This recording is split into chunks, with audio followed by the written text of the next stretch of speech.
కోయ ఎల్లమ్మ తల్లి జ్యోతిషాలయం. విద్య, ఉద్యోగం, వ్యాపారం, ప్రేమించిన వారు దూరం అవడం, భార్యాభర్తల మధ్య గొడవలు, అత్త కోడళ్ల మధ్య మనస్పర్ధలు, కుటుంబ సమస్యలు, ఆర్థిక సమస్యలు, పెళ్లి కుదరకపోవడం, సంతానం ఆలస్యం కావడం, స్త్రీ పురుష వశీకరణం, చెడు ప్రయోగ నివారణ మొదలగు ఎటువంటి సమస్యలకైనా పరిష్కారం చూపగలరు. స్త్రీ పురుషులకు ఎటువంటి సమస్యలు ఉన్నా నమ్మకంతో కాల్ చేయండి. ఫోన్ ద్వారానే జ్యోతిష్యం చెప్పబడును. Phone number 9014339338. హాయ్ ఫ్రెండ్స్, అందరికీ నమస్కారం అండి. నవంబర్ మాసంలో 16వ తేదీ మధ్యాహ్నం 2 గంటల తర్వాత నుండి కూడా చిత్ర విచిత్ర మార్పులు తులారాశి జాతకుల జీవితంలో జరగబోతున్నాయి.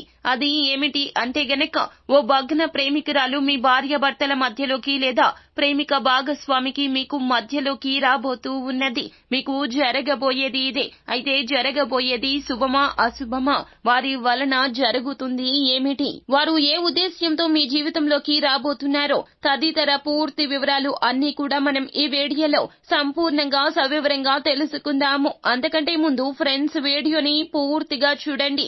అప్పుడే మేము ఏం చెప్పబోతున్నామో మీకు అర్థమవుతుంది. వీడియో గనక మీకు నచ్చినట్లయితే గనక లైక్ చేయండి. మీ లైక్ మాకెంతో సపోర్ట్ అండ్ ఎంకరేజ్మెంట్ గా ఉంటుంది. ఇక ఏ మాత్రము కూడా ఆలస్యం అనేదే లేకుండా వీడియోలోకి వచ్చేద్దాము. ముందుగా ఈ రాశి జాతకులకు ఇంతటి కష్టం రావడానికి మూల కారణమో మీ యొక్క వ్యక్తిత్వం అని చెప్పాలి. అదేంటండి, మేము ఎప్పుడు ఇలా ఆలోచించలేదో, మేము అస్సలు కూడా ఎప్పుడు ఈ విధమైనటువంటి ఆలోచన కలిగి లేము అని మీరు అనుకోవచ్చును. కానీ మీ యొక్క పరిస్థితులు ఈ విధంగా మార్పుదల జరగబోతున్నాయి. పరిస్థితులు ఎప్పుడు ఒకేలాగా ఉండవు కదండి. మీకు మరి ముఖ్యంగా నవంబర్ మాసంలో 16వ తేదీ మధ్యాహ్నం 2 గంటల తర్వాత నుండి కూడాను శని వక్రీకరించడంతో ఇటువంటి పరిస్థితులు, గ్రహ స్థితి గతులు అయితే మారడంతో ఇలా కలగబోతుంది. ఇందులకు మీరు కారణం ఎలా అయ్యారు అంటే గనక, మీ యొక్క మనస్తత్వం అండి. అందరినీ కూడాను ఆకర్షించే గుణమో, అందరి యొక్క కష్టానికి కూడా ముందు నిలబడే తత్వమో, ఎప్పుడైనా కూడాను 10 మందిలో ఈ రాశి జాతకులు అందరినీ కూడాను ఎంతో ఆకర్షిస్తూ ఉంటారో. వీరి యొక్క మాట, వీరి యొక్క చేత, వీరి యొక్క నడవడిక అందరికీ స్ఫూర్తిగా ఉంటాయి. కానీ అందరూ ఒకేలాగా అర్థం చేసుకోలేరు కదండి. కొంతమంది మాత్రమో మిమ్మల్ని ఎక్కువగా అమితమైన ఇష్టంతో ఉంటూ మీ జీవితంలోకి ఎలా అయినా రావాలి అంటూ విశ్వ ప్రయత్నం చేస్తారు. అయితే ఇప్పుడు పరిస్థితులు వారికి చాలా వరకు అనుకూలంగా మారబోతున్నాయి. ఈ యొక్క నవంబర్ మాసంలో 16వ తేదీ మధ్యాహ్నం 2 గంటల తర్వాత నుండి కూడాను మీ యొక్క జీవితంలో ఇటువంటి మార్పులకు చాలా వరకు కూడా సానుకూలమైన సమయంగా చెప్పడం జరుగుతుంది. వారు శత్రువులో వారు వేసే పాచికలు పారే సమయంగా చెప్పడం జరుగుతుంది. ముందుగా మీ యొక్క జీవిత భాగస్వామికి మీకు మధ్యన ఉన్నటువంటి ఏదైనా పొరపచ్చాలు ఉన్నా, లేదా నూతనంగా వస్తున్నటువంటి ఏదైనా సమస్య అయినా కూడాను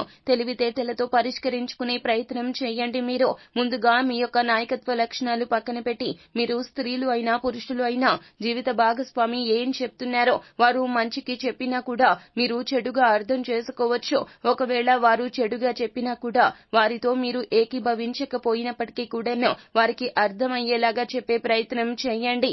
సమస్య తీవ్రతను మీరు పెంచవద్దు. ఎప్పుడైనా సరే అది మన చేతిలోనే ఉంటుందండి. మీరు గొడవ పడాలి అనుకుంటే గొడవ పెంచండి. అలా కాకుండా గొడవ ఎందుకు అంటే గనక తగ్గుముఖం పట్టేలాగా మీ చర్యలతో ఆ యొక్క తీవ్రత తగ్గించే ప్రయత్నం చేయండి. ముందుగా మీకు వారికి మధ్యన ఉన్నటువంటి యొక్క ఇబ్బంది గురించి మూడవ వ్యక్తికి చెప్పొద్దు. మీరు ఉద్యోగ జీవితంలో అయినా, వ్యాపార జీవితంలో అయినా, ఆఖరికి మీ యొక్క స్నేహితులు అయినా, లేకపోతే మీ యొక్క బంధుమిత్రులు అయినా, ఎంతటి నమ్మకస్తులు అయినా కూడా మీ యొక్క పరిస్థితి గురించి వారికి తెలియపరచవద్దు. మీ యొక్క గొడవ మీరు 4 గోడల మధ్య సంధి చేసుకునే ప్రయత్నం చేయండి. ఒకవేళ 1-2 రోజులు ఆ యొక్క సమస్య అలాగే ఉన్నా ఆ యొక్క సమస్య గురించి ఎవ్వరికీ చెప్పొద్దు. మీరు ఇలా చెప్పి మూడవ వ్యక్తి ప్రమేయాన్ని తీసుకొస్తే గనక సమస్య పెరిగి పెద్దది అవుతుంది. భగ్న ప్రేమికురాలండి. మీ యొక్క జీవితం మొత్తాన్ని కూడా తలకిరిందులు చేస్తుంది. మీ జీవితం వారికి కావాలి అని పిచ్చి ఆలోచనలు చేస్తుంది. వారు స్త్రీలు అయినా కావచ్చు, పురుషులు అయినా కావచ్చు, మీ జీవితం వారికి కావాలి అనుకుంటారు. కావున మీకు మీ యొక్క జీవిత భాగస్వామికి లేదా మీకు మీ ప్రేమిక భాగస్వామికి మధ్యన పొరపచ్చాలు వారే సృష్టిస్తారు, లేదా వచ్చిన పొరపచ్చాలు పెరిగి పెద్దవి చేసేలాగా చేస్తారో. వారి యొక్క మాయల ఊబిలో మిమ్మల్ని లాగుతారో. మీ యొక్క బలం బలహీనత వారు తెలుసుకున్నారు. కావున కావున అప్రమత్తంగా ఉండండి. వారి యొక్క ప్రమేయాన్ని దూరం చేయండి. ఏ స్త్రీ లేదా ఏ పురుషుడు అయితే మీకు అతి దగ్గరగా చనువు ఇవ్వకపోయినా చనువు తీసుకుని ఉంటున్నారు, మీ యొక్క కష్టాన్ని వారి కష్టంగా భావిస్తూ మిమ్మల్ని ఎక్కువగా ఓదారుస్తూ అతి మాటలు అతి చేతలు చేస్తున్నారు, వారిని దూరం పెట్టకపోతే ఇక అంతే సంగతిలో. అయితే ఫ్రెండ్స్ చూశారు కదా, ఇటువంటి కఠిన పరిస్థితి నుండి బయటపడాలి అంటే గనక ఖచ్చితంగా మీకు శివారాధన మేలు కలగ చేస్తుంది. అంతేకాకుండా మీరు ఏమిటంటే గనక శని భగవానుని ఆలయానికి వెళ్ళండి.